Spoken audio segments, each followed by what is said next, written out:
welcome to the cabin of the Alfa Romeo Tonale, the new Tonale, which is expected to arrive in Ireland early in 2023.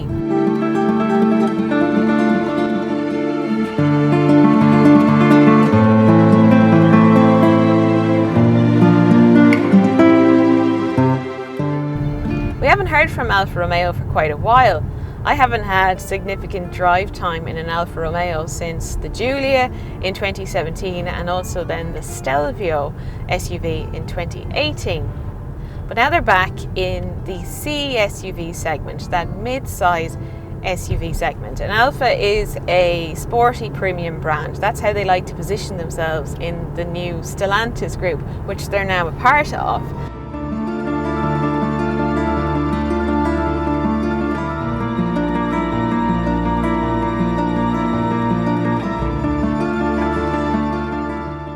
So that means that the new Tonale will go up against rivals such as the BMW X1, the Audi Q3 and the Volvo XC40.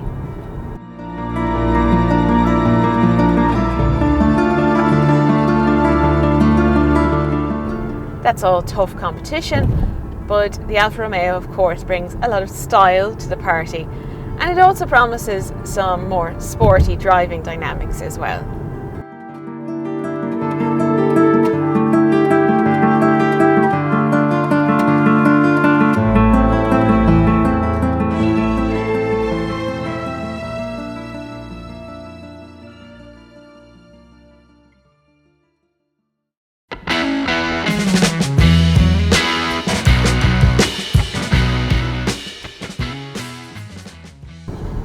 So does it deliver? Well, it is a supremely stylish car.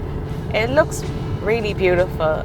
It's got that traditional snarly Alfa Romeo front end, the V-shaped grille, the LED headlights, and its compact proportions, sleek surfacing, and then around the rear you've got a full LED light bar.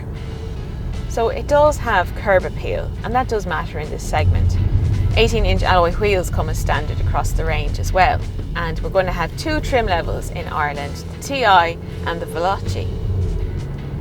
Then when you get inside, I wasn't sure what to expect, but I actually really like this cabin. The quality has definitely improved since the Giulia and the Stelvio, for example. So everything you touch and feel and can see in your eye line does look good. It's quite sporty. Lower down there is a lot more hard plastics, and some of the buttons look a little bit cheaper as well, but generally I think this is really good, and it's quite distinctive as an Alfa Romeo. It doesn't feel copycat to anything else in this segment. It's very different from a BMW interior or a Volvo interior, for example. It feels competitive when it comes to interior space as well. It threw me up front. You can see 3 in the back, and there's plenty of headroom and plenty of legroom. Even the width of the rear bench is quite good as well for seating 3 people in the back. The boot volume varies depending on which version you go for. So the largest boot is in the petrol hybrid, and that's 500 litres, which is really good. But if you go for the plug-in hybrid, that goes down to about 385 litres, which is more like your average hatchback than a mid-size SUV.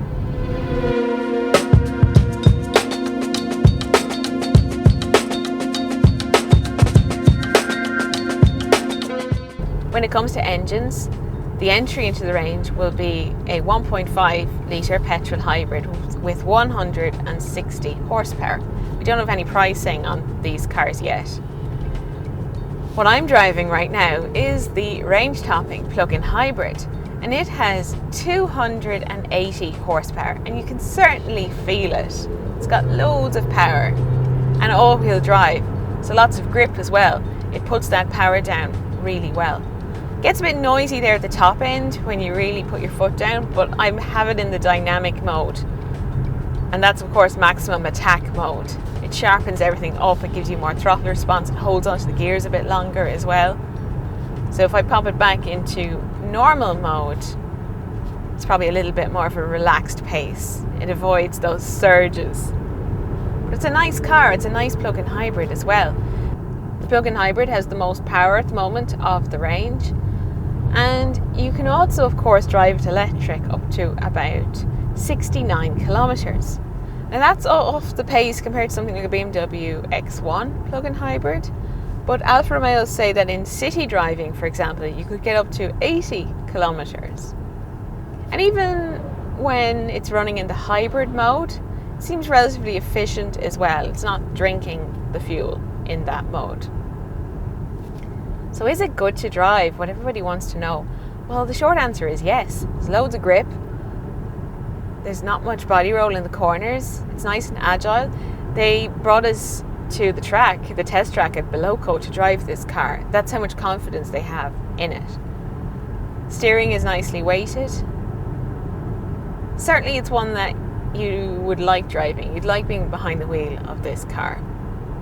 Refinement is good as well. In terms of comfort, it can be a bit firm over bumps and ruts in the road surface, but generally on the smooth stuff, it's fine. It's nice in here. So to sum up the Alfa Romeo Tonale from this first drive of it here in northern Italy, well, I think it's great to see Alfa Romeo back with a very competitive new model, and that's the key. It's competitive in all those areas that matter. It's very stylish. It's probably a car you buy because you really like Alfa Romeos, you like what they stand for, and you like the style of the car, that it's something different in the mid-size premium SUV segment. The interior is snug and sporty, but some rivals would have a slightly more premium feeling cabin with better quality materials. But in terms of in-car tech, it is all very competitive. Also when it comes to space inside the vehicle, especially that rear seat. It's nice and spacious in the back of the car. So I've just arrived back at the Balocco Proving Ground, which of course is the home of Alfa Romeo testing since about 1962. It's where they make their cars Alfa Romeos. So I think it's time to wrap up this video. Thanks for watching, and you can read a full review of this car over on changinglanes.ie.